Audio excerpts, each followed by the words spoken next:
Absolutely incredible. Some of the video we are seeing out of Catanduenes and southeastern Luzon as Typhoon Molave, also known as Quinta in the Philippines, comes roaring on shore. Just some damage across this area. Hopefully we do not see any reports of deaths, but this intensified pretty quickly just prior to landfall. Classic Philippine sea effect, and if you don't know what that means, basically just off the east coast of the Philippines, we see time and time again, thanks to the very warm sea surface temperatures here, these storm systems just exploding in intensity. I mean, it's upwards about 90 degrees Fahrenheit in spots, especially these bays, over 30 degrees Celsius.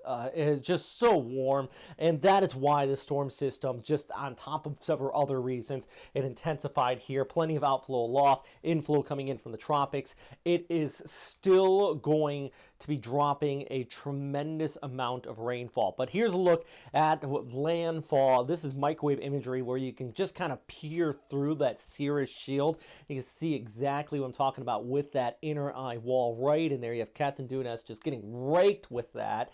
And there's a look at the radar imagery from Pagasa. Gives you a clear understanding of what we're talking about with this. I mean, look at that eye wall. There's inflow all across southeastern Luzon. That's why winds upwards 60, 70 knots sustained.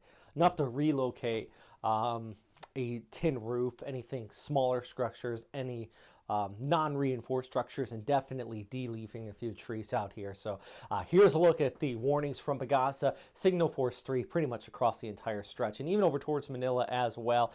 You do have signal force 1 in place. I would not be surprised if it put up to about a 2 or a 3. The big topic is the rainfall. It is 100% the rainfall.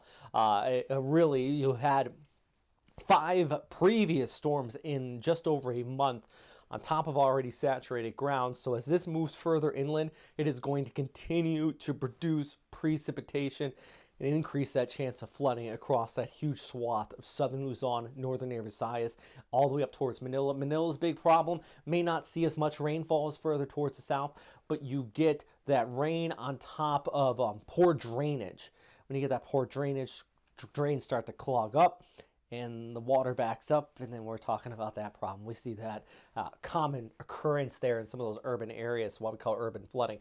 There's a look at the forecast from the Joint Typhoon Warning Center as it moves over the Philippines. Latest forecast, actually, they were not quite typhoon intensity, but this is, for all intents and purposes, my friends, this is a typhoon. The Japan Meteorological Agency has upgraded to that, and so has Pagasa. So it is a typhoon here. It is expected to continue to intensify as it pushes off towards the west as well, back into the South China Sea before making landfall in Vietnam. And the South China Sea, also very warm sea surface temperatures, and plus shear is not as strong as the previous storm systems in this area. So what does that mean? Well, it means that it could intensify back to a typhoon and come on shore as a typhoon in central Vietnam. That is not good. Vietnam, just like the Philippines, has been hit by back-to-back-to-back storm systems here. Vietnam has seen serious flooding, dozens of deaths out there in the last few weeks, thanks to the heavy rainfall that has continued to occur. And that means that this one is not going to be helping out at all. You just think of the ground as a sponge, and when that sponge is completely filled up with water, you get more rain on top of that, more water on top of that, it won't soak up anymore, and that's what's happening there. I really feel for my friends out there in the Philippines. If you're one of those people that watch my videos quite often, you might notice I haven't put one out in a few days. I am started a new job recently. It's just kept me extremely busy on the weekends.